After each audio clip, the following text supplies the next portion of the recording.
Dlatego!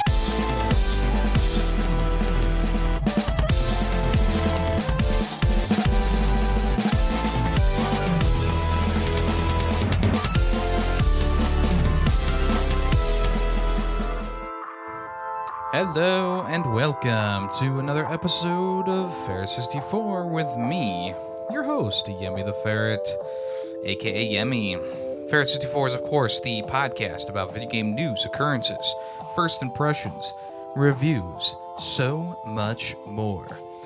Last week's episode was a big one, folks. Thank you to everyone who stuck around for that one. We had a lot of good information, but a lot of news articles, and it turned out to be a bit longer than I was expecting. This one, I think I'm going to do a speed run. We're going to get this one done in 30 minutes. No. This one will be a bit shorter, but let's get started, huh? Let's get started here with our first topic of discussion, and that is what I've been playing this past week. First up on my list of games is the full release for Skull and Bones.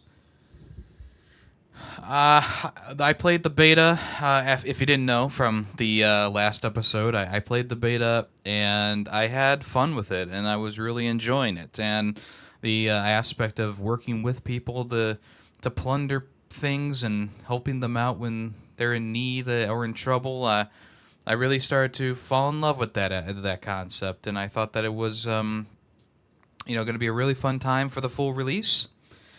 And now the full release is here, and I haven't been able to play as much as I wanted to with the full release, but I am making a lot of progress still. I'm in like the second part of the map, but I'm a little bit underpowered, so I got to go back to the first part and grind out some materials to build a level 5 ship. Right now I have a level 3, plus the cannons on it cause it to be a level 5. So if I get a base level 5 and put the same cannons on it, then okay, I'm like a level 7 now, right?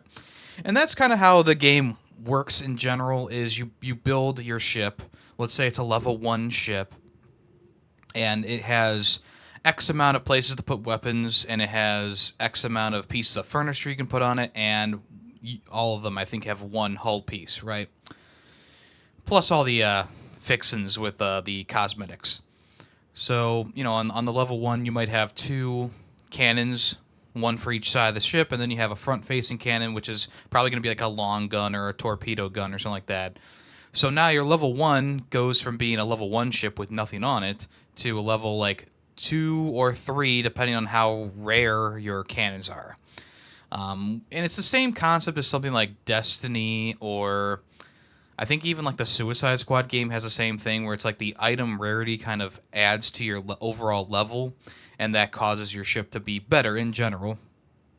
So right now on my ship, that's like a level 3 base, I have a blue cannon, which, helps. I have a green cannon, and I have a purple cannon on my ship right now. And then I also have blue mortars on my cannon, on my ship for the back. So my level 3 gets bumped up to like a 5.5, close to a 6. But the enemy ships in the next area that I need to go into are all like level 6 and up, closer to level 8, 9, really. And you just can't. I mean, it's the game design. You just can't take them out easily or at all if you are that low against like a level 10. Now you can, you certainly can, but it's going to take a lot of damage, and your ship's going to be like destroyed in like one hail of fire if you don't brace. It's all that kind of thing. So yeah, I'm probably I'm gonna fast travel back to the first area and start finding those supplies and stuff that I need to build a better ship, and then I'll work on the second area. But I'm actually having not too bad of a time with the whole with the systems in the game. Last time I said like, oh, you don't even really need to harvest things because the ships will have it on them, and that's still kind of true. But the amount of resources you need for some of these things do require you to kind of harvest some of the stuff on the side, or plunder a village that has excess of that. So like there was a while where I needed hemp. I needed fine hemp, which is refined hemp. So instead of going around and harvesting all the hemp I could in the area. I just went to the main like port that was there, and I just plundered it, which is like a wave-based thing where you attack the town's defenses, and then you defend while your pirates plunder. You defend the area against like ships attacking you. So it gives you a lot of resources, and it's also a pretty fun time. So I can't complain, right? And yeah, I guess that's really the one thing that might turn some people away, other than things that are I'll talk about in a minute. But the grind for resources, it doesn't take super long, but being a ship game, in general, it's a slower paced game. You obviously have your fast speed for the ship, but even then it's not like super fast, right? So I can see a lot of people like going, "Oh my god, I can't get here super fast," because one, it's not a car, it's not a motorized vehicle. It's just a ship. It's a regular ship, and you gotta rely on the winds. And the game does have that aspect of it where it's like, okay, if the wind's behind you, you're gonna go a lot faster. If the wind's in front of you, of course, you're gonna go a little bit slower. And there's everything in between, which I think is pretty cool. And obviously, Assassin's Creed Black Flag had that in it as well. It also had all the ship combat and stuff like that. I do think that the ship combat, between Assassin's Creed Black Flag and Skull and Bones is pretty comparable. Obviously, Skull and Bones is much more arcade with the amount of weird gizmos you can get for your ship, like torpedoes and fire spewers and ballistas that have heat-seeking, shot arrows or whatever they are. And it's pretty crazy the stuff you can do with your ship. And originally that kind of turned me off a little bit. I was like, oh, that's kind of weird. Why does this ship have a giant ballista on it, right? But in the end, I do find it pretty enjoyable. I find it pretty satisfying to use these weird gizmos on the enemy ships and see how they do against the various enemy types that you'll face. And in Assassin's Creed Black Flag, you really just have the cannons, the puckle guns, and obviously you can board ships and stuff like that, but you have the ram in the front too.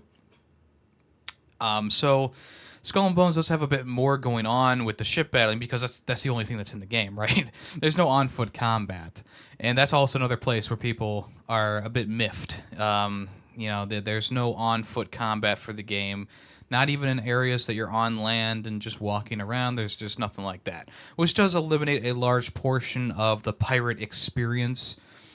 Games like Skull and Bones really combine all that together pretty well. Even Assassin's Creed Black Flag as well, where you're managing your ship and you're doing your stuff on your ship, and then you go and you board a ship and you can fight on the ship, or you land and you can fight enemies on the island or wherever you go. And that's the one crucial thing that is missing from Skull and Bones is that on foot combat. And I 100% guarantee you that was originally planned for the game, but when the higher ups at Ubisoft told the developers of Skull and Bones to make it a live service game, they had to axe that, because how do you implement those two very different combat styles in a live service game that's supposed to be quick paced and really fast and flashy, right? And essentially, I feel like if you had to battle pirates on a ship that you're boarding, or vice versa, if they could board you, I just feel like the game pace would be so greatly impacted that it would kind of break the game a bit in a lot of ways. And what I mean is, let's say you're plundering a place, and it's a timed thing, of course, and you have, let's say you have other people fighting with you. Well, a boarding of a ship, if I think back to Assassin's Creed, it took like, I don't know, 3 to 5 minutes to take over a boarded ship, especially if you had to do multiple objectives, right?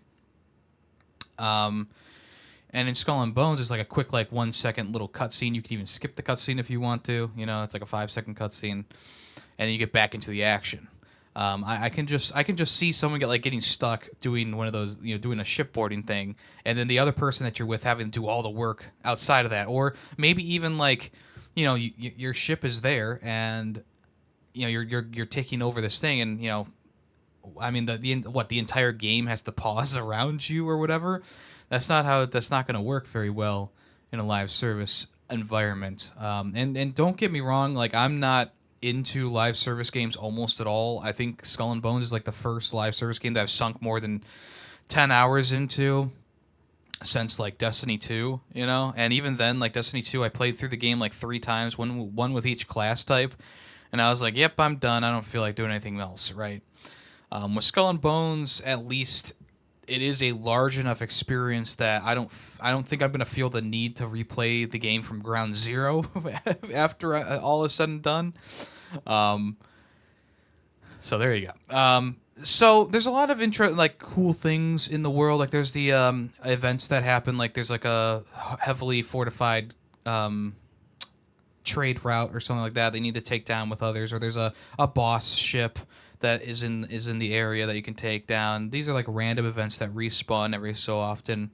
A lot of times they've been spawning way too far away from me to get to, even with fast traveling, which is kind of unfortunate. But a lot of the times, you know, I am around in the general vicinity, and I'll swing by, and that's when like the co-op elements really take hold, because you know you go after like a boss ship, and you know you start out kind of on your own, and then other people start to join around you, and it starts to become a really big battle, and it's pretty cool. And same thing with like the trade convoys.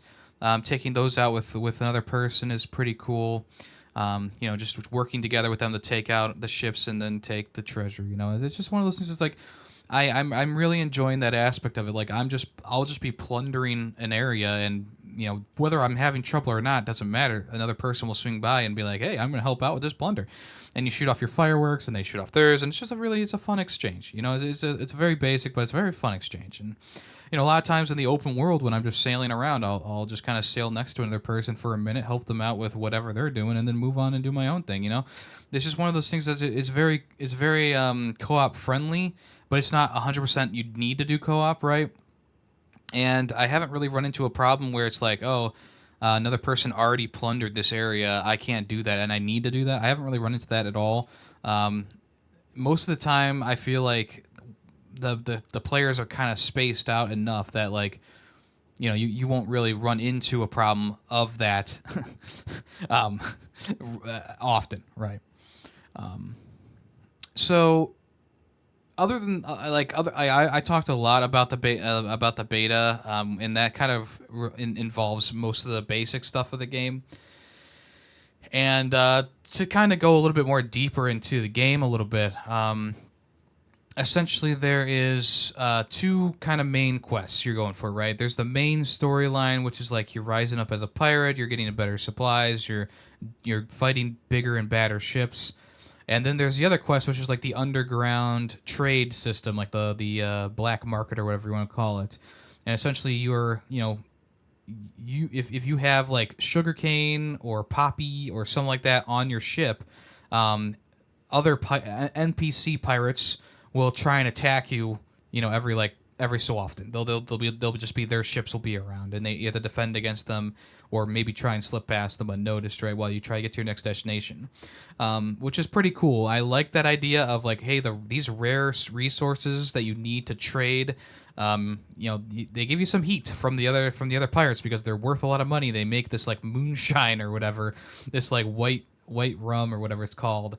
And that like is a super big part of the game where you're kind of like shipping this stuff back and forth between locations, and you're getting hounded by these other pirates, and it can get pretty intense. Like, you know, I was in the middle of doing a different story mission, and all of a sudden like two of the NPC pirate ships come around. I'm like, oh shit, I still have that contract active for shipping sugarcane to wherever, right? And they started to attack me in the middle of like this big battle that I was doing for a story thing, which was weird, which was kind of crazy. It kind of swayed the odds in the enemy's favor, but luckily my ship was a little bit over leveled for the area, so I was able to, you know, to do that pretty well. There are some areas that have some pretty, like in the first area, the most difficult naval faction to take care of is the Ugandan like Confederacy or whatever it's called. And it's because they have like these flame spear ships that come around, and they just do tons of damage to your ship. Like they bum rush you, and then they like just spew fire across your entire ship. They give you burning damage. It's a whole thing. and they're the hardest ship to take down in the first area. Obviously, there's more difficult ships than the later areas, but this is like the early game. Like, hey, if you're having trouble taking down these guys, then you might want to upgrade your ship some more and do some more stuff to that, right? Um, I like all the different factions in the world too. Like there like in the first area alone, there's like 3 or 4 different factions kind of dueling against each other, plus the NPC pirates and stuff like that. But then in the next area, there's even more. They like double the amount of NPC factions riding around, and they all have different ship configurations, which is really cool. I really like that. They put a lot of detail and work into that.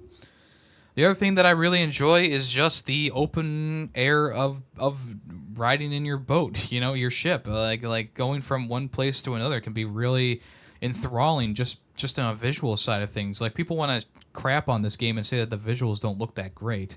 I don't know if it's just copium or whatever. Like they're trying to find different reasons to hate the game, but I don't think the graphics look that bad at all, especially when you're in the middle of like the sea and there's just like a beautiful ocean around you with very nice wave effects and stuff like that. I mean, there was this one point, I think it's a forever storm in the middle of the ocean, but essentially there's like rogue waves everywhere and there's lightning striking down. It just looks really cool. And you can see like this, you can see the silhouettes of like ships in the background. It's just a very nice visual experience.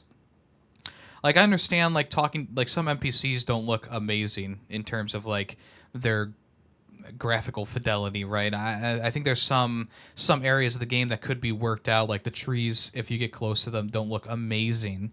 But in general, I think most of the visuals are very nice. Like just you land on an and dock at an island, and it's just like this lush environment. There's like a quarry that you go to later on that had like all this mining equipment, which was pretty cool. Like each island kind of has its own vibe. There's like the shipwreck island, which was also pretty cool. I think the game in general looks good. I don't know where people are coming from. Like it's like they've only focused on one detail. Like oh my god, the characters. They look like PS4 generation. Like they look like Black Flag stuff. And it's like okay. I mean, sure, they could be tweaked. The hair could look a little bit better. Sure, I'm there with you.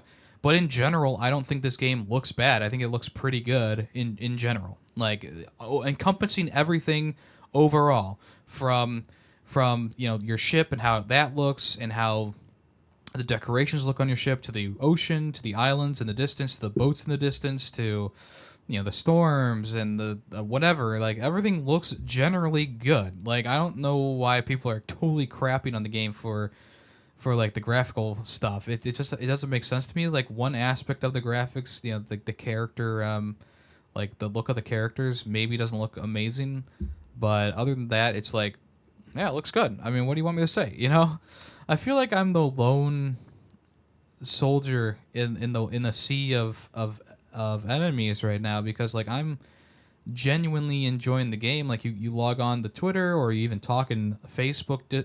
In Discord servers, and it's just like everyone's just like laughing and pointing fingers at the game, acting like it's the worst thing in the world. And it's like, sure, maybe it's not the best game in the world. Like obviously, I do think that Black Flag and Sea of Thieves does this concept better, but I still think that the game is relatively good. It can stand on its own.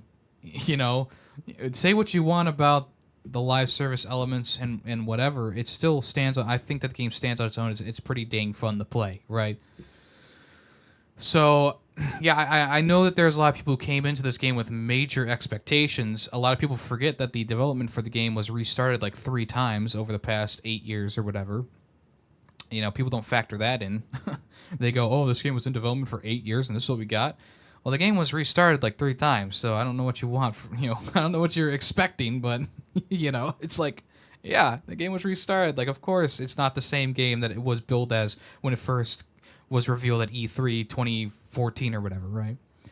And even though I would like to have gotten that game from like 2014 that they showed off, where it was the ship, the single player or maybe even a co-op ship battler, and there was tons of stuff that they showed off. But I don't think they ever showed off on-foot combat. That's the other thing too. Like people were like, I expect on-foot combat because Assassin's Creed 4 had it.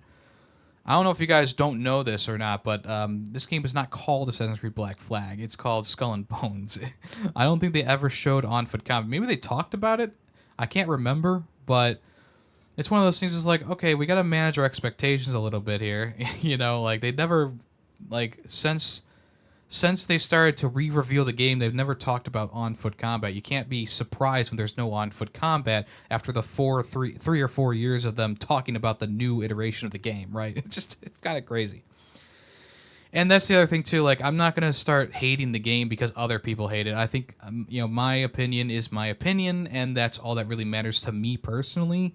I know there's a lot of people who want to push narratives and stuff like that, and there's a lot of people who just jump onto bandwagons of hate trains and stuff like that. But for me personally, like I don't do that. I don't do that stuff. When I don't like a game, I genuinely don't like a game. If I like a game, I will genuinely like a game. And it just makes me really, I don't know, sad is, I don't know, I'm not really like sad, but it just kind of makes me a little bit frustrated when I just see people like, they'll jump into a public Discord and they're just like, hey, who's played Skull and Bones, LOL. And I'm like the one person who's like, I'm enjoying it, and everyone else is like, haha, didn't even try it, looks like shit, like, okay, I get it, like, yeah, it's the game, it's a punching bag game right now, I get it. But here's the other thing too. People are really shitting on Skull and Bones. They're saying it's one of the worst games, whatever. And I don't think that's true. But here's the thing. At least it's working at launch, right? The servers work. The gameplay works. I haven't had a crash. Knock on wood. I haven't had a crash the entire time. I've had to. I haven't had like any serious issues with the game at all.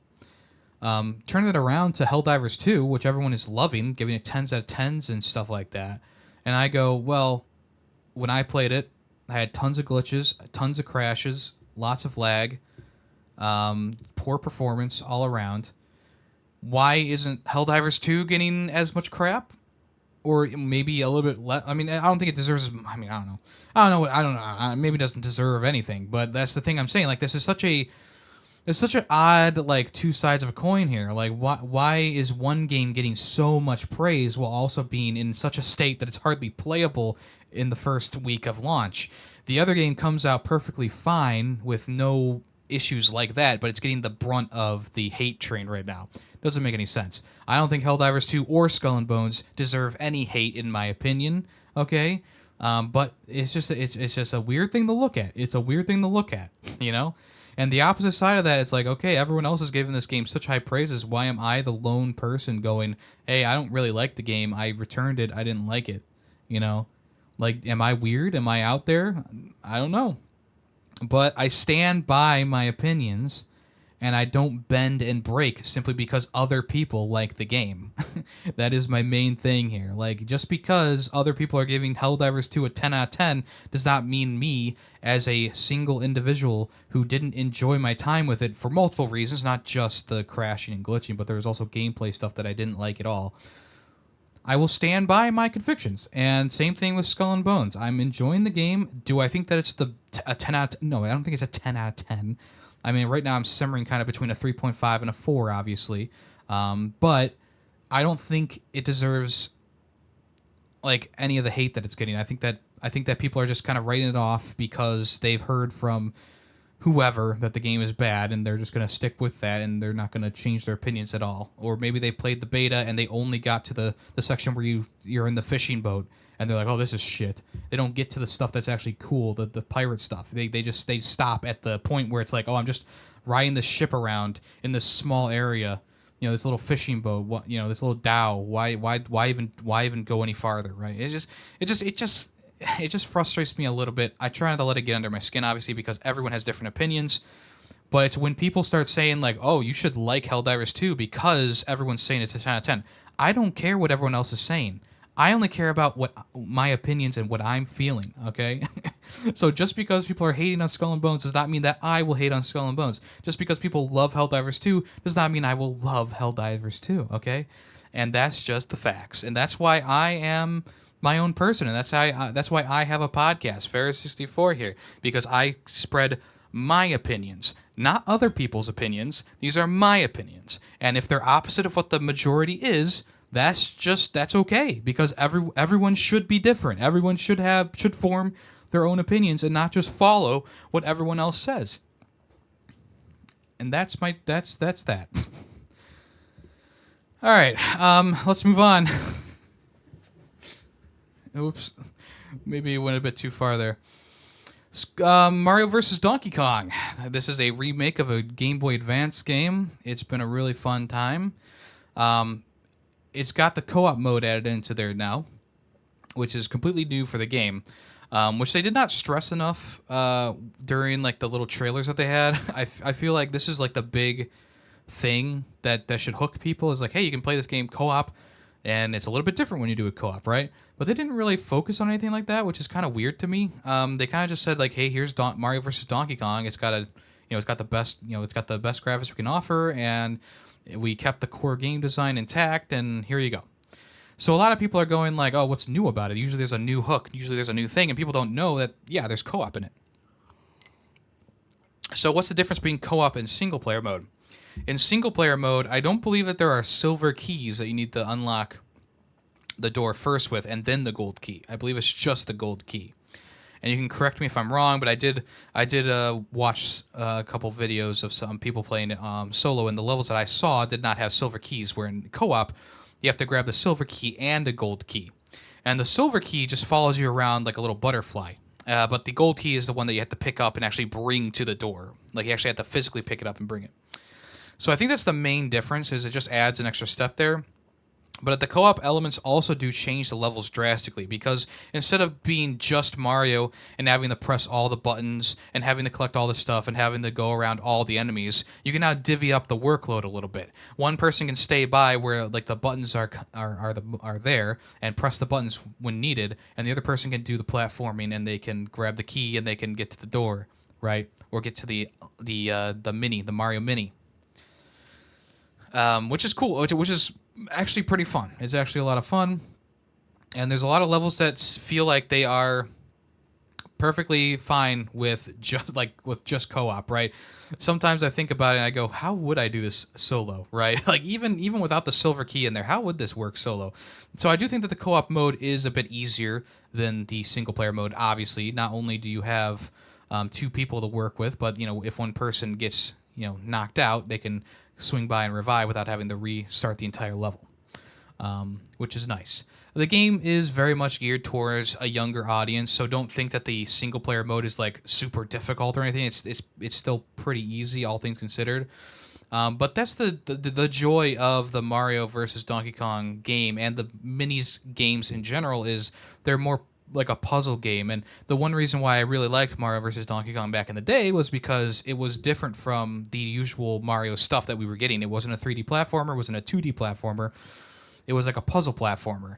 And this game was also like a quote unquote sequel to the Donkey Kong game on the Game Boy. Which it starts out like the arcade version of Donkey Kong, where you climb the ladders and jump over barrels, but then it turns into much more of a puzzle platformer type game where I can't describe it exactly, but you're still trying to save Paulina and take out Donkey Kong, but it's much more in depth. There's like levels and stuff to do, not only just that beginning arcade mode, right? And this game built off of that second part of the game, where it's pressing buttons to turn on platforms and turn off other platforms. You can't like jump onto enemies just to kill them. You'd like pick them up and throw them, which is kind of reminiscent of Super Mario Bros. 2. You can also throw them to make platforms as well. So if you throw them at like a spike, they'll just kind of stand there. And you can jump off of them, which is a fun thing as well. You can use them you can throw other enemies or objects into other objects or enemies and knock them out too, if that's what you want to do as well. There's also like ropes to climb, kind of like Donkey Kong Jr. in a way. So like if you only are climbing on one rope, you'll go up slowly, but if you climb between two ropes, you actually go pretty fast, which is kind of fun. Toad is the other player that the person can play as. That he doesn't have that option to, go between two ropes. He can only climb up one rope, but he's pretty fast on one rope anyway. Toad also has the unique ability of just kind of being smaller and not having as big of a hitbox. So there you go. Also in the levels, there's so many different things that pop up, and some things that you might recognize from later Mario games, like the boxes that will transport you to another place from the 3D World game. They got that from this game. All right.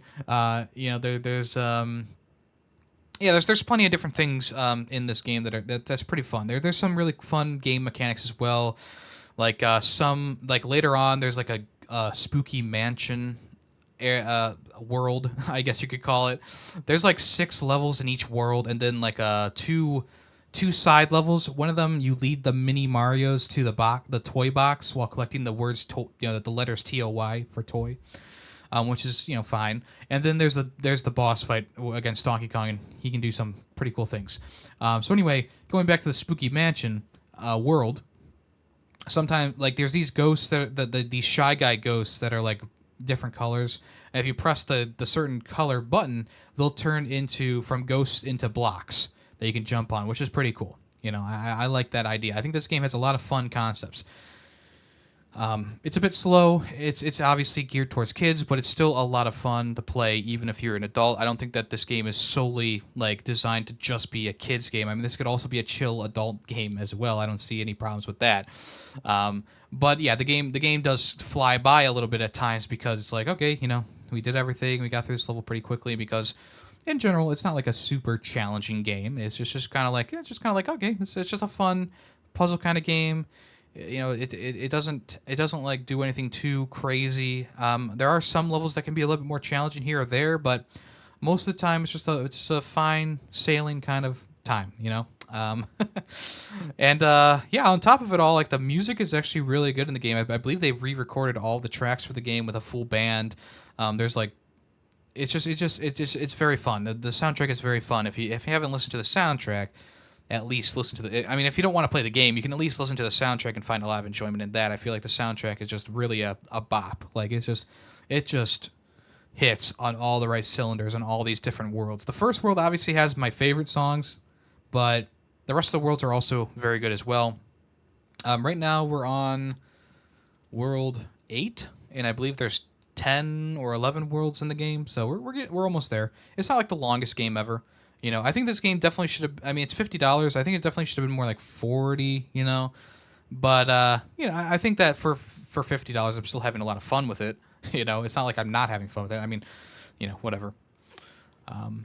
So yes, Mario versus Donkey Kong. I think that's definitely a good time. I think it's definitely worth picking up. Maybe wait for a bit of a sale. I don't know. That's up to you. But I'm having a good time with it, and I think many of you will too if you enjoy a puzzle platformer. And with it being like a GBA game, it also harkens back to that nostalgia for me as well. Playing the Game Boy Advance SP. I did not have an original Game Boy Advance. I had the SP, but you can still play the same games on it. It's not like it was any different. So, yeah. And other games that I've been playing this past week. All right, starting off. I didn't finish as many games this week as last week, but you can't finish like 6 games in 1 week every week. So on the Nintendo Online service, there's the Game Boy games, and in that list of Game Boy games is a game called Burger Time Deluxe. And if you don't know, and most of you probably don't, Burger Time is one of my favorite arcade games to play. My dad built his own arcade cabinet and had Burger Time on it, and I remember playing that for hours on end. It's a pretty simple game, but it's got some pretty tough layouts in it. But essentially, there's multiple platforms, ladders connecting them, long and tall platforms, and there's like pieces of a burger stacked up on each level. And essentially, you like, let's say you're at the top and you walk across the hamburger bun. That'll fall down and knock the other stuff down as well. So you're trying to make a burger at the end of the day at the bottom of the map. And you have these like little sausages and pickles and whatever following you around. And if you knock down a burger while they're in between the slices, it'll knock them out and give you bonus points. If you knock down a burger with one of them on top of it, it'll actually knock the whole thing down several rings at a time, which is pretty nice. And Burger Time Deluxe it's on the Game Boy, so it doesn't have as much going on in terms of like complexities, I guess you could say. But it still was a pretty fun time, and by the end of it, it did have some pretty interesting level design, and it is set up more like a Mario game where you go through worlds, I guess you could call them, but there's like 4 levels in between cutscenes that are kind of bizarre. Like one cutscene has the chef like getting stripped down to his buttocks, and he tiptoes off the screen naked. It's just very bizarre. But the game was actually really fun. I actually really enjoyed it. I thought that it was a really fun time. It handles like the Game Boy era screen very well, where it's like, okay, you don't have to be a master at Burger Time to get through some of these levels, but it's also like pretty cool because they're like looping levels as well. Instead of it being one like standalone Donkey Kong esque thing to climb. It's sometimes the levels will wrap around and repeat itself, and you can it's a loop instead of it just being a single area to Burger Time on. You still get like pepper to throw at the enemies to stun them, and you can still like knock the buns down and kill them when they're in between and knock them down several rings if you want to. The thing that I noticed about the game was that the enemies respawn super fast. Like as soon as you squash them between a burger, they will be right back. Or if you have a bunch of them on top of a burger that goes all the way down, they will be right back. They are just there. And that was one of the more intense parts of the game, is like just having this group of guys following you, and then you knock them all down. You go, whew, that's that. But then they're all just right back, and after like a second, it's crazy. So maybe a bit of a balancing issue or something. I don't know, a timing issue. But other than that, it was just a very, very fun time. I think I gave it like a 3.5 or a 4 out of 5. Just a very fun time. I really enjoyed it, and it's too, like, I know we recently got a Burger Time game. It was like a party game. I didn't even buy it. I didn't even bother because it's like, yeah, whatever. Like this isn't Burger Time. This is like something for the new age, right? But there's something to be said about the original, and the original Burger Time is just fantastic. It's got great music, and it's also got just a really fun gameplay loop, and it's got some challenge to it as well. And I've always really enjoyed it.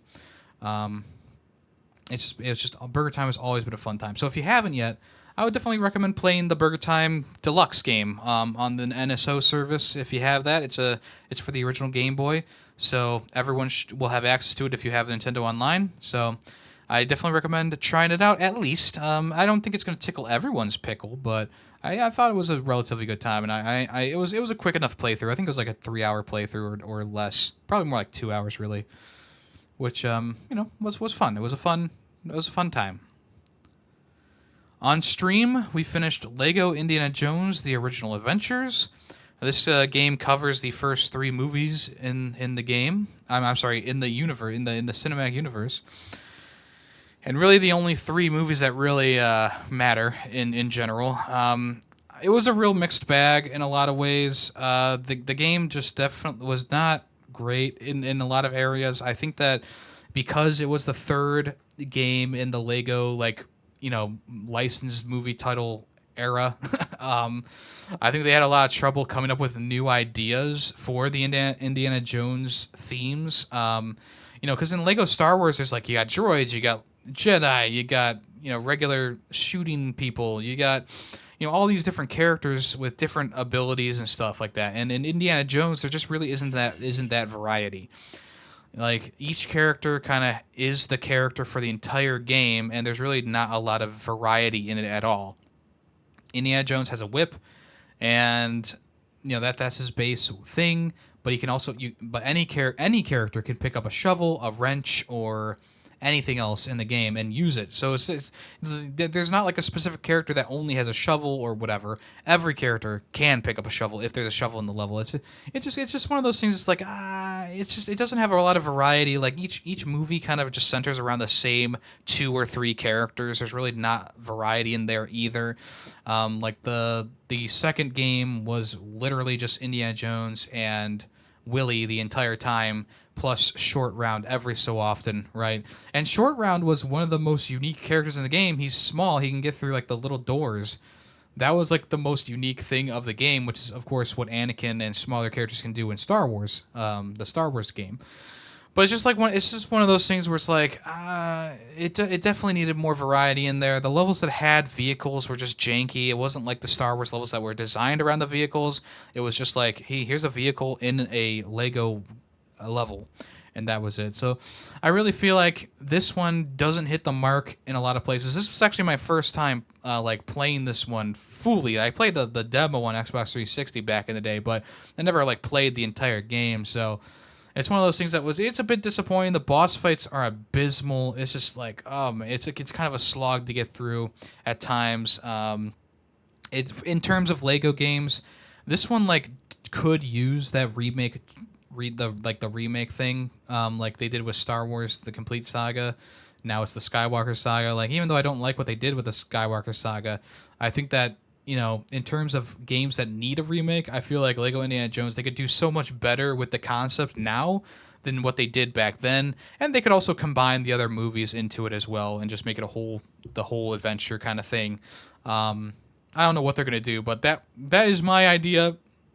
Whether they would actually be better off doing that or not, I don't know. I do know that in the second Indiana Jones game, the Lego Indiana Jones game, they did redo a lot of this of the original movie's levels. So maybe that's good enough. I don't know. But anyway, that's that. I'm gonna give it like a C tier. I think that it's fine. It's fine. It's a little bit fun. It's a little bit bad. It's whatever. It's kind of down the middle for me, actually. Even though I had more negatives to say than positives, I think that's still, for a Lego game, it's still a fun Lego game. Like, there's still aspects of it that I think are fun. Like, I think there's some good level design in here. I think that I thought in general there was some good stuff in here, obviously, but a lot of it was also like not as good as I want it to be. Once again, it is a very early on Lego licensed game, third person platformer puzzle game, right? They can't all be zingers. And in this case, Lego Indiana Jones, the original trilogy, doesn't hold up very well at all. And that's about it.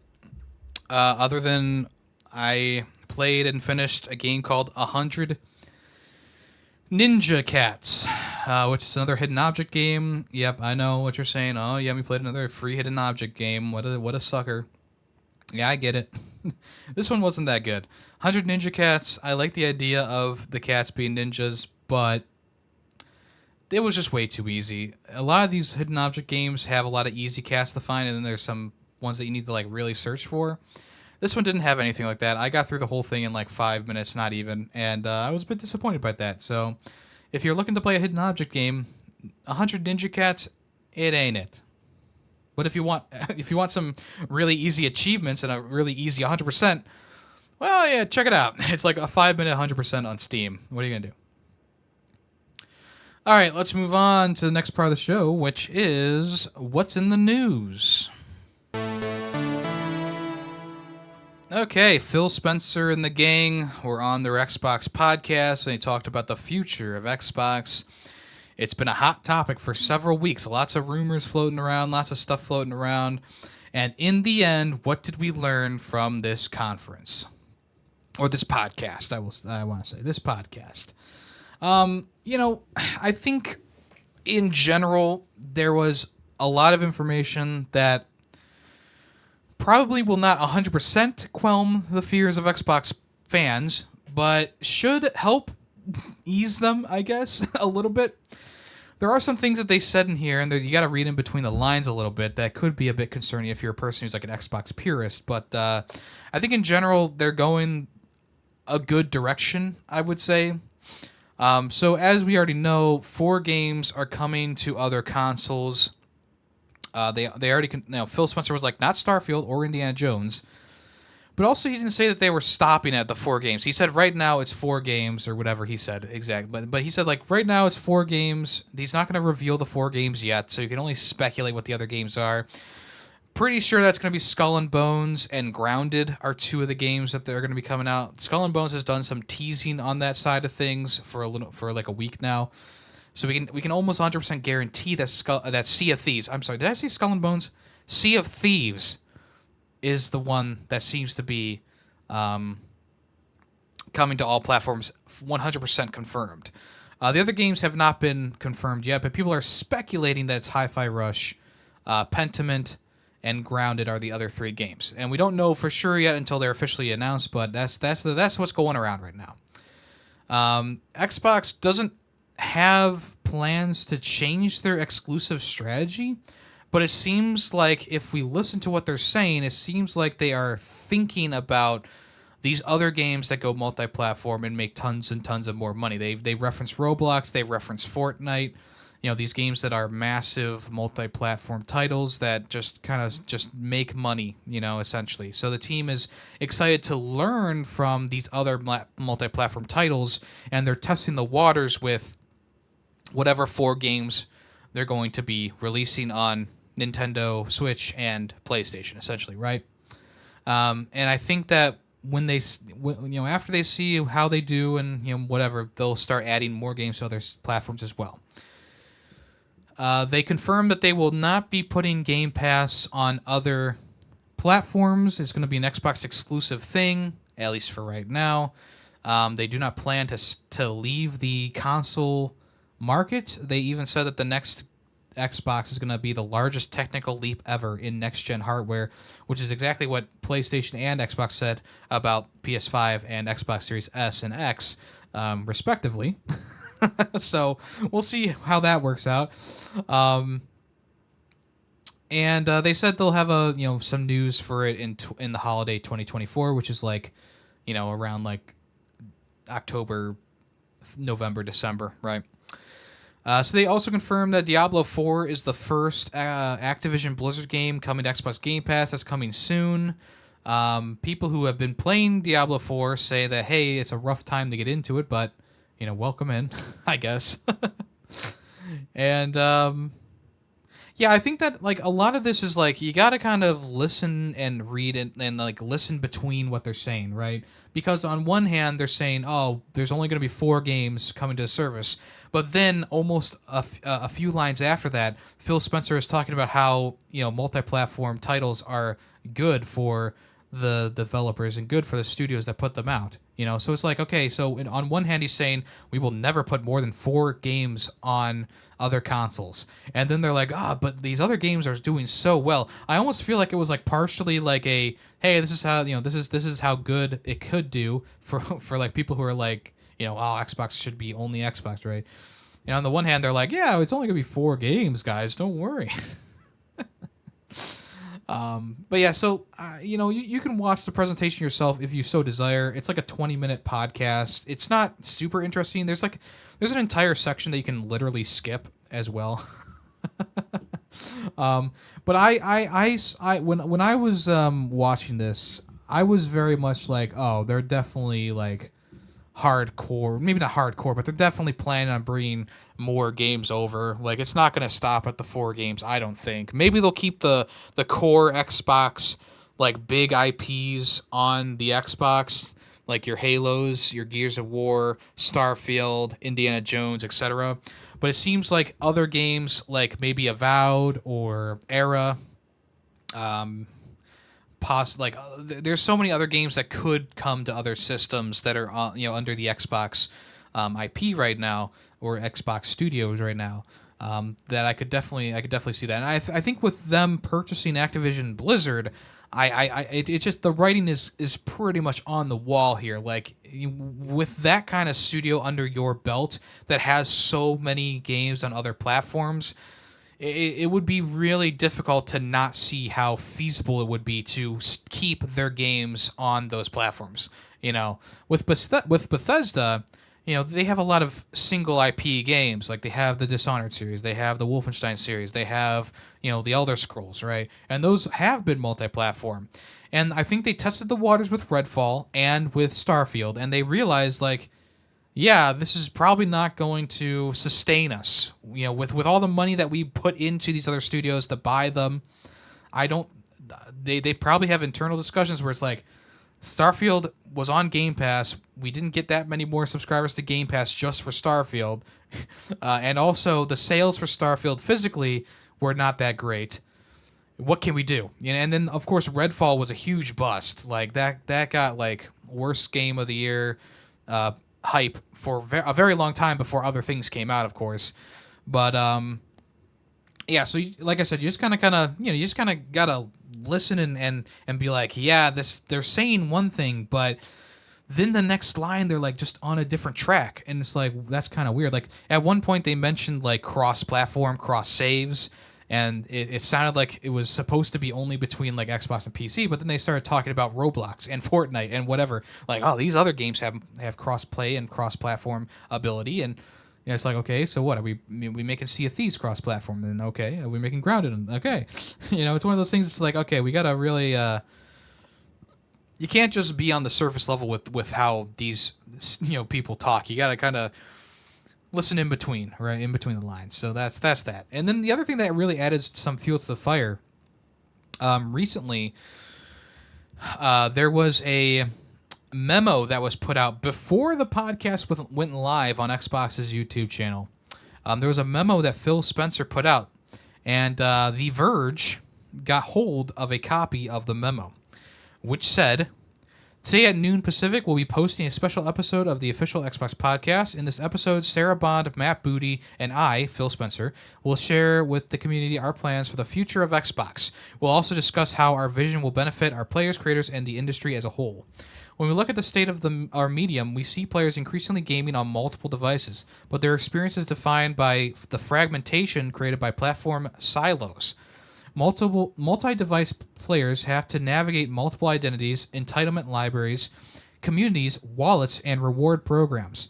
Similarly, the industry's biggest franchise increasingly ship across multi-devices, requiring creators to build and manage multiple instances of their game, leading to higher costs and fragmented communities. All this friction creates a tremendous opportunity for us to meet the needs of multi-device players and creators. We have a different vision for the future of gaming, a future where players have a unified experience across devices, a future where players can easily discover a vast array of games with a diverse spectrum of business models, a future where more creators are empowered to realize their creative vision, reach a global audience, unite their communities, and succeed commercially. A future where every screen is an Xbox. This is a future where Xbox is everywhere, consistent with our promise to empower players to play the games you want with the people you want anywhere you want." So, once again, they said one thing on the podcast where it's like, these are the only 4 games coming. We don't have plans to bring Starfield or Indiana Jones to other platforms, whatever. But now it's like, okay, you want a unified experience across all screens, across all devices. What better than to bring Starfield and Indiana Jones to other devices, right? And part of the STC thing about Xbox is that they have to keep some games multi-platform. They can't just keep a monopoly on Call of Duty or whatever, right? So, after reading this, it's like, yeah, it definitely sounds like internally they are shifting towards a multi-platform scheme, or maybe they're going to be working on some multi-platform things. Once again, maybe the Xbox Cloud service will come to other consoles like Nintendo, but the Xbox Game Pass won't. I don't know. It's one of those things it's very it's very interesting right now. And then there's a lot of crisscrossing words and statements. So we'll have to see what the future brings. But as of right now, we'll see. I guess that's it. We'll see. The Disco Elysium studio, ZA/UM, or ZA/UM, are facing some layoffs here. They canceled a standalone expansion to the Disco Elysium in 2022. And then they also are talking about how they need to downsize the company a little bit. They also recently canceled an expansion codenamed X7, which was the 3rd expansion that they canceled. So something definitely weird is going on there. 2 other unnamed projects were also canceled or put on hold indefinitely at this point. So a source close to the matter claims that 24 employees are facing layoffs, which is roughly a quarter of the studio's entire headcount. Most of them were working on the X7 expansion, codename X7 expansion. Right now, ZA/UM has 2 other in-development projects. One is known as C4, and the other is known as M0. So we'll see what that's all about. But as of right now, it seems like ZA/UM is going to go through some layoffs, just like the rest of the gaming culture landscape. We'll see if it actually goes through. As of right now, this is just like an internal thing that got out. But we'll see what happens in the near future. Sony says the PlayStation 5 is entering the later half of its life cycle, which on paper makes a lot of sense, but in reality is kind of fucked up. I feel like the whole COVID pandemic and how there was like a really scarcity of consoles early on kind of impacted the lifespan of both the Xbox Series X and the PS5. It really does feel like the PS5 is kind of hitting its stride right now in a way. We had the big blockbuster God of War, we had the Ratchet and Clank, we had the Spider-Man 2, we have a couple games coming out this year that are pretty big titles, and but it's nothing like it's not like a God of War or Last of Us or whatever. It's a bunch of like new IPs like Stellar Blade, Rise of Ronin, etc. Right? Helldivers 2 is obviously not a new IP, but it kind of fits the bill here as a kind of a new kind of thing going on. And in a like a earnings report or whatever, PlayStation said, looking ahead, PS5 will enter the later half of its life cycle. As such, we will put more emphasis on the balance between profitability and sales. For this reason, we expect the annual sales pace of PS5 hardware will start falling from the next fiscal year, which means, as most consoles do, after the units have been sold, who's buying more than one PlayStation, right? And right now, the PlayStation has sold about 21 million units, if I'm not mistaken. Oh, I'm sorry. That was their expectation. It went from 25 million to 21 million, but it seems. I mean, right now I think it's somewhere in the like 18 millions or something like that, right? But it kind of shows why like the PS5 for this year has a lot of stuff at the beginning of the year. Like you had Helldivers 2 here. You have another exclusive game coming later this month, which is the Final Fantasy. Then you have Rise of Ronin and Stellar Blade, and all these games are kind of in the first half of the year. We don't really know what's happening in the second half. Maybe there's nothing in the second half. So maybe that's why. Maybe it's because they seem like, hey, the PlayStation 5's on its way out. We need to do whatever.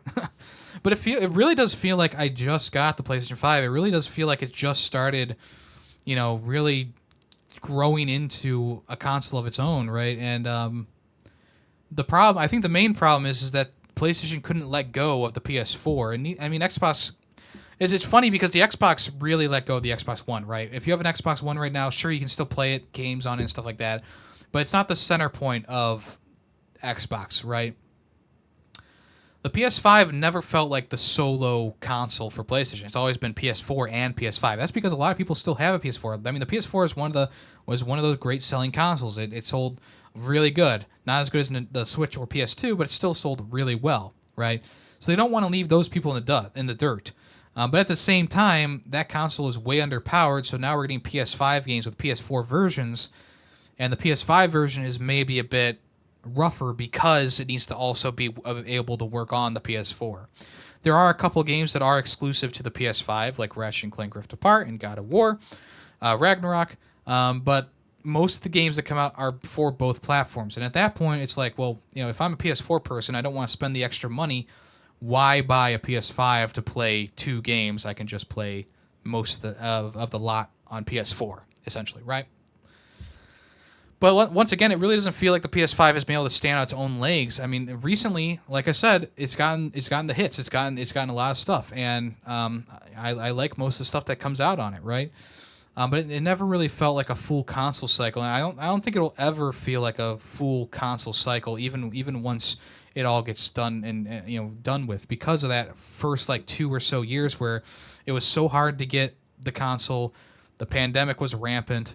Like it's one of those things that's just like it didn't feel like a full console cycle, even though it's already been out for like 5 years at this point, and most consoles last about 7 or 8 at this point. I mean, the Switch is kind of an outlier because that's going on for like 10 years or whatever.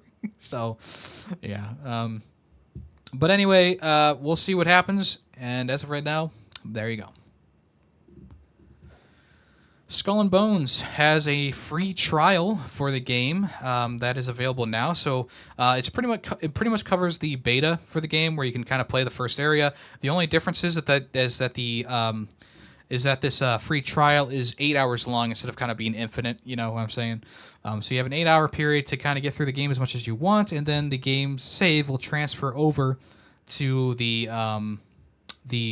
regular version of the game if you so desire to buy the regular version of the game. I think in the long run, this is going to help Skull and Bones because a lot of people are just kind of blindly hating on it without actually have played it. And I think that if a person plays this 8-hour trial and they play the full 8 hours, I feel like a lot of them will enjoy the game. Of course, everyone has a different opinion, so maybe not. But I feel like giving the game a chance is the least you can do, especially with how much vitriol it has around it right now. Unneeded vitriol, I guess. But yeah, I think it's a nice thing for games to have free trials, especially a game like this that is it's an open world, it's a live service game. Like, here you go, check this out. So if you want to, you can try that out right now. All right, let's move on to the next part of the show, which is what's coming soon. All right, so the first big news is that the new NCAA game has been officially teased. We have a release window, and we're going to get a full reveal later this year. So instead of it being called NCAA whatever, it's called EA Sports College Football 25. And you know what that means. If it's called 25, that means it's coming out in 24, and that is right. The full reveal will be in May, so that's not too far off. And then the full game is coming in summer of 2024, which is pretty crazy. A lot sooner than a lot of people thought, but at this point, they probably want to get the game out right around the time that college football starts up again. And I think summer is the perfect time for that. If you don't know, many of you probably don't, the NCAA series is pretty beloved. The final game in that series is known as one of the best simulation football games ever. We talk about the greats. We talk about Madden 08. We talk about NCAA like 13 or whatever it was, right? And really, there's no other Madden game or whatever that has really reached those heights of that. There's the 2K20, 2K. There's a 2K game out there, right? That everyone really talks about. There's NCAA and there's Madden 08, right? Those are the three games that most people say, like, yeah, these are the best simulation football games that you could play, right? So we'll see if the college version of the game is going to keep that running, where the NCAA games were better than Madden almost consistently throughout its lifetime. We're going to have to wait and see, though. And I know that there's a lot of people getting really excited for the game. I'm excited for the game. Don't get me wrong. But with how Madden has been for the last, 20 years, I really do hope that this game has its own flair, goes back to the more NCAA style rather than the Madden style. I feel like if this game is more so like Madden but with college teams, it's going to really just hit like a thud. I am hopeful that the game is not going to be that, but we have to wait and see. I gotta wait and see until that full reveal comes. I think what they're showing and teasing looks fine. It's just one of those things. I always have that sneaky little thing in the back of my head because of all the years of Madden being just such garbage.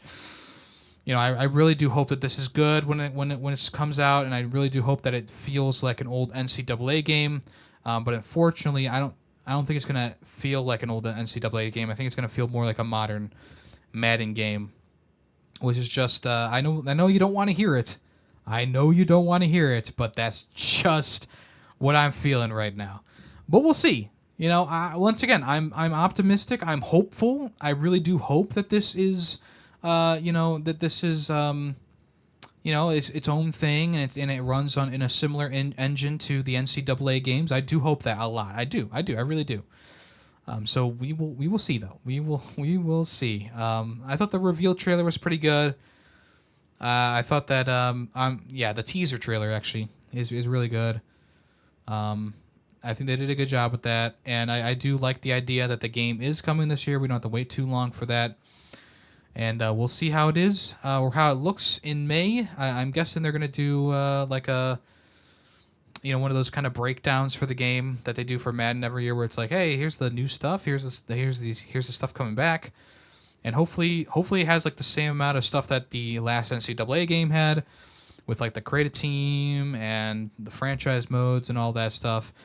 The other prediction is, yes, there's probably going to be some sort of like fantasy team kind of thing in here where you have to, buy packs and have legacy players. It's just probably going to have that crap in it. So don't be surprised when it's, got like the gotcha mechanics, but we'll see.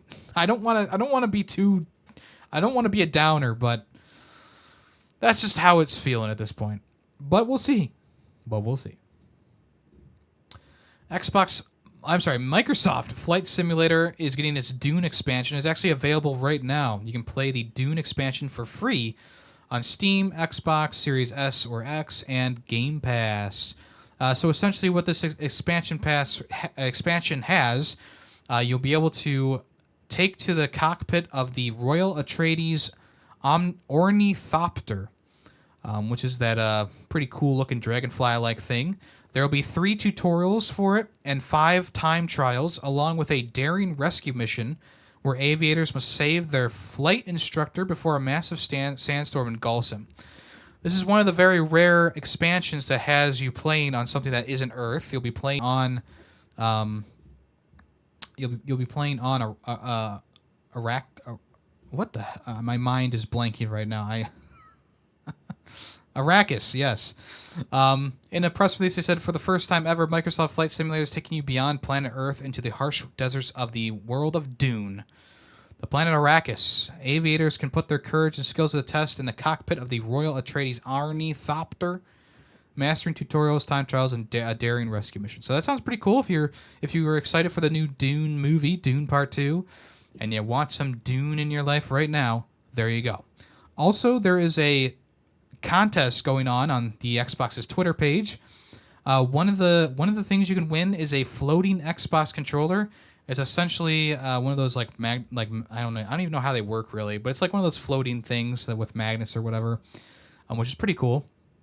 And then there's also a Xbox Series S with a pretty cool design on it, and there's also like a Thropter cockpit that you can put your Xbox Series S in to for like storage or whatever. Kind of funny, kind of interesting. There you go. You can sign up for that on Xbox's Twitter account. All right, it doesn't seem like we're getting a Nintendo Direct this month. As of right now, it seems pretty dire at this point. They've been doing a lot of stuff on Twitter, kind of showing off things that probably would have been in a Direct. Here's some of the highlights, though. Princess Peach Showtime. They showed off a couple more, actually 4 more outfits that she will be wearing in the game, which does increase the grand total up to 10.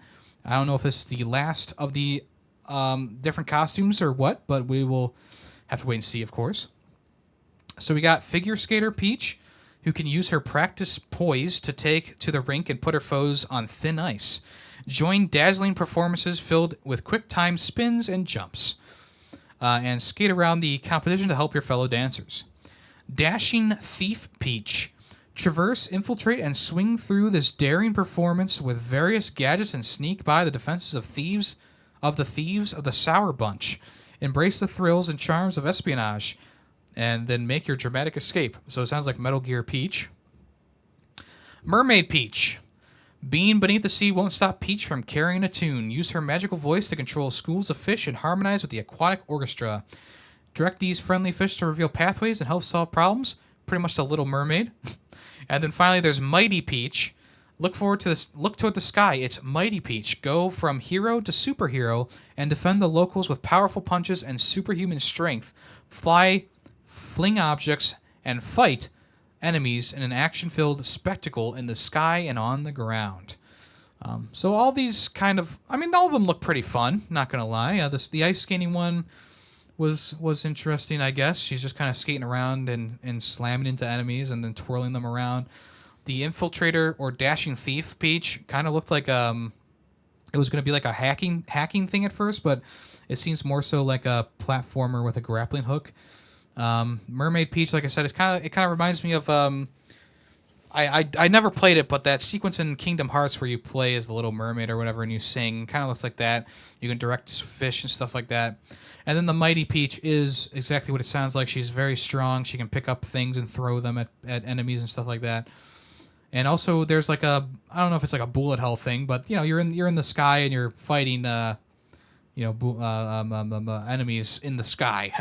I don't think it's a bullet hell because I don't see any bullets. I just see enemies. So maybe it's more of like a punching bullet hell where you just punch them and they try and come at you. But there you go. So yeah, that brings the total up to 10 transformations that we've seen so far. And we'll see if there's any more that they want to reveal before the release of the game, which is on March 22nd. So we'll see. Also, for the first time, Wise X Nordics is going to launch on the Switch in the West in fall of 2024. This is a Japanese exclusive game that's been around for about a year now. This is the 10th mainline game in the long-running Wise franchise. It started all the way back in 1987 with Wise 1. This version of the game brings naval exploration and combat to the franchise for the first time, boasting gorgeous visuals and slick storytelling.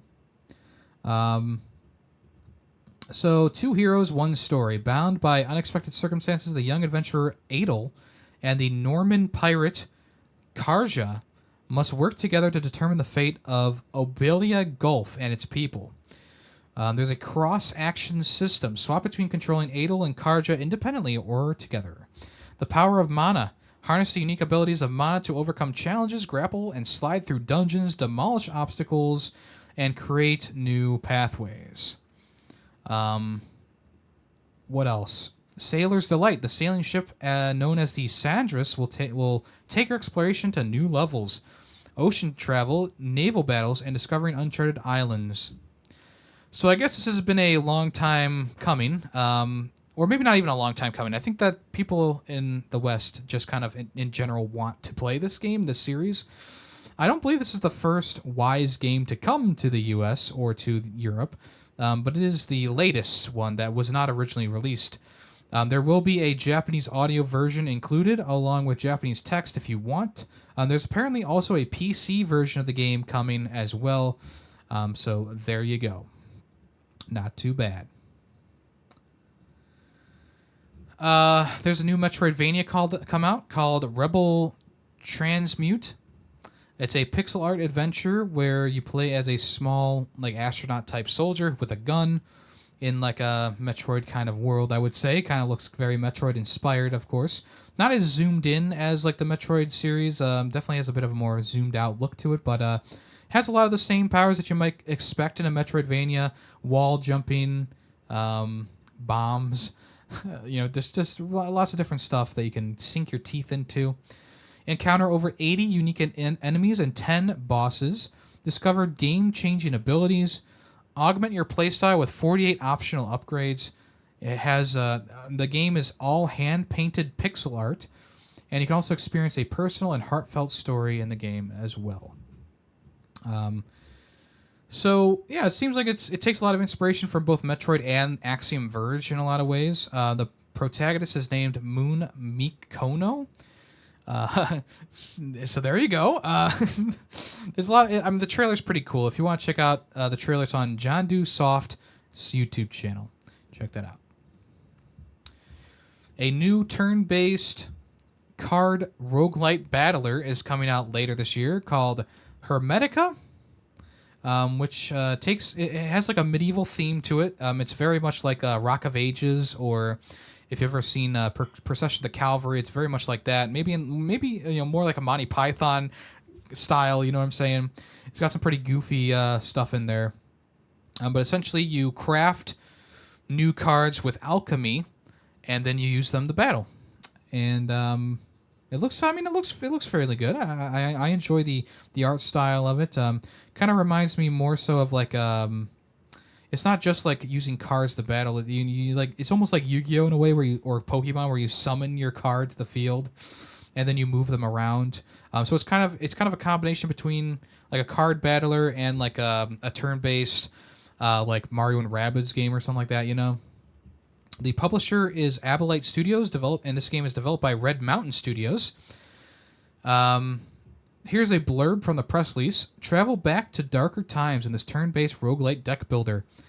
Hermetica is a tactical card game based in alchemy set in the 16th century Toledo. Join Blasco in his quest to discover the mysteries of the dark arts. Visit legendary spots of the city and fight mythical beasts. So yeah, looks like it's going to be pretty good. This will be available on Steam and Nintendo Switch soon, I suppose. So if you want to check that out, that'll be available soon, I guess. So yeah, there you go. I think it looks pretty cool. I think I'm going to wishlist it. We'll see how much it is when it comes out. But there will be over 100 unique cards you can create, so that's a pretty good number. Sonic Superstars is adding a free DLC costume for Sonic.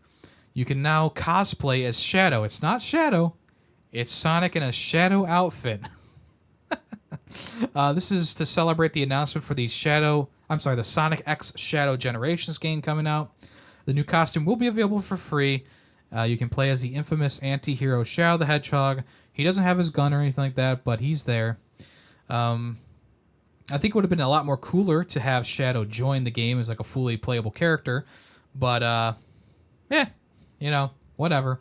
It's goofy though. It really is. It's literally Shadow's body with Sonic's head peeking out. It's almost like Sonic skinned Shadow and then wore his skin, which is kind of horrific if you think about it.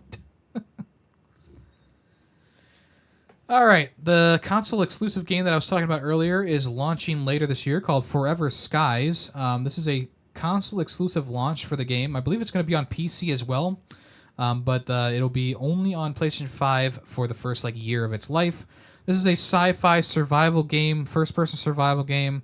It's been in early access on PC for about 2 years now, but now it's finally getting a full launch later this year. We don't have an exact release date, but it will be coming out soon, apparently.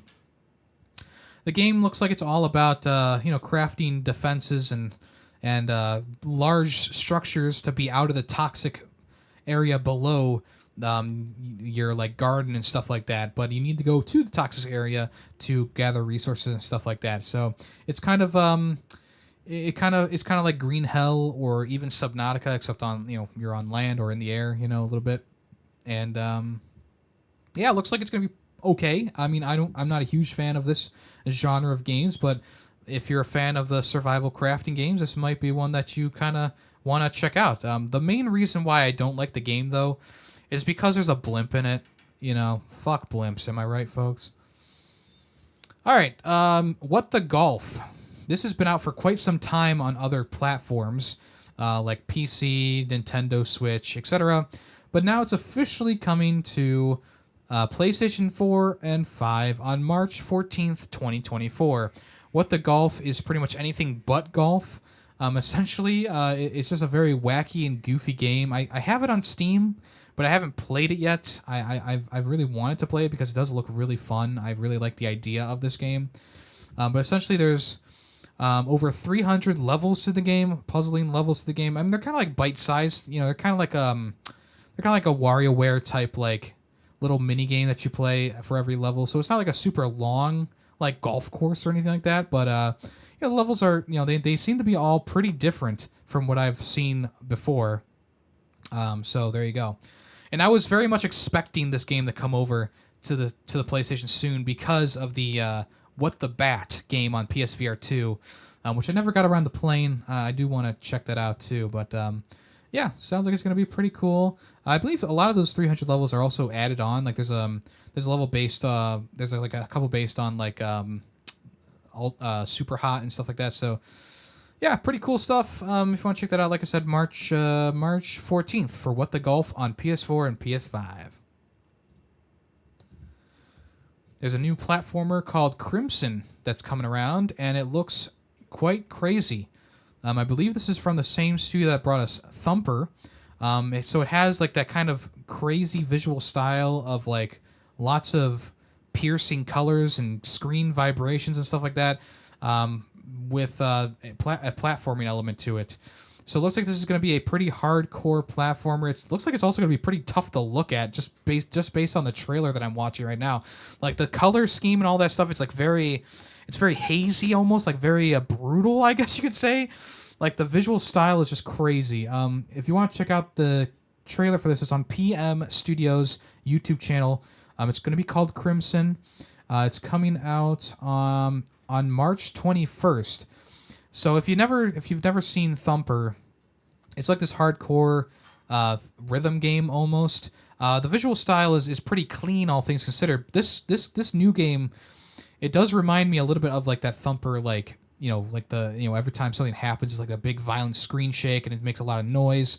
But the visuals are kind of if you know that game Post Void, it's kind of like that, where it's the visuals are all muddled and crazy. There's also a first person shooter that came out last year. I forget what it was called, but it had a very interesting art style where it was very a lot of striking colors and blurry visuals. But yeah, this is it's just crazy. I really can't describe it. This one apparently is a rhythm-based game as well, a rhythm-driven gameplay game as well. So that's goes along with what they have. One wrong move though, and it's game over. Fear not, the checkpoints are frequent in the game, but death is swift. The soundtrack has been prepared to be immersive and supposed to be a symphony of chaos. Heavy electronic metal soundtrack and more bring the game to life. Visually stunning, the hellish landscape of Crimson are a sight to behold. From fiery chasms to twisted spires, each level is a work of dark art. I am really interested in this. It looks crazy, and I'm really excited to check this one out. That doesn't come out until March 21st, though, so you can add it to your wish list now if you so desire. Here are 13 games coming to PlayStation Plus Extra and Premium tiers this month. The PlayStation Plus Extra games are Need for Speed Unbound, The Outer Worlds Spacer's Choice Edition, Tales of Arise, Assassin's Creed Valhalla, Lego Worlds, Lego Jurassic World, Rogue Book, Rogue Lords, and Tales of Zestiria. The premium games are Resistance Retribution, Jet Moto 2, Tales of Symphonia Remastered, and Tales of Vespera Definitive Edition. Resistance Retribution is a PSP game. I don't know exactly what it is, but it's a cult classic apparently. It's a spin-off of the original Resistance games. Jet Moto is a pretty popular one. I'm surprised. Is the first game on there already? I don't know if the first game's on there already. It might be. But this is Jet Moto 2. That's coming around. Looks. I mean, I remember this game getting a lot of like.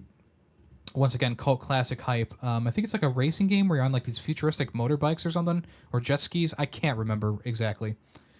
Tales of Symphonia games. I've never really been crazy about these, but hey, there you go. We're getting those as well. So if you want to check those out, those will be available sometime in February here, probably in the coming week now. And only one game is leaving Xbox Game Pass in February, for now, I guess. That is Soul Hackers 2. It's going to leave on February 29th. So if you want to check that out, it'll be leaving soon. The price for the game is on sale right now for about $20. So if you want to check it out, or if you are enjoying the Xbox Game Pass version and you want to play it for longer, there you go. You can try that out. It's a JRPG, so whatever. Alrighty, well that is it for this episode of Ferret 64. I do appreciate y'all for swinging around, staying with me, saying what up, whatever you want to say. Let's move on and do the final part, everyone's favorite part of the show, which is guess that song. Yes, let me know if you know what this song is, the name of the song, and what game it's from, and I will give you a super reaction in the Discord. Or if you're on YouTube, slam it down below in the comments section, and I will give you a heart and a hearty congratulations.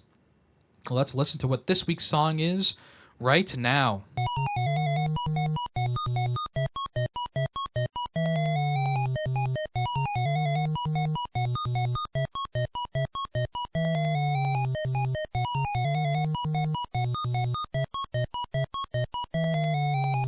All right, if you know the song's name and the game it's from, let me know, and I will give you your congratulations.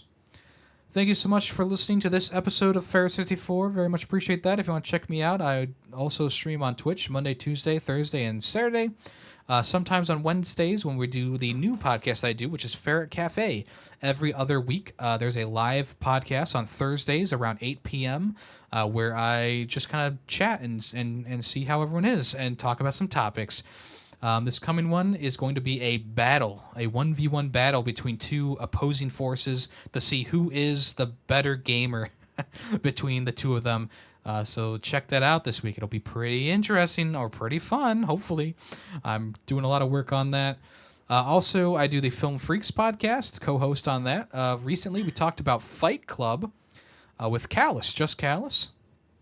And the next episode is going to be about Batman and Robin, the infamous movie.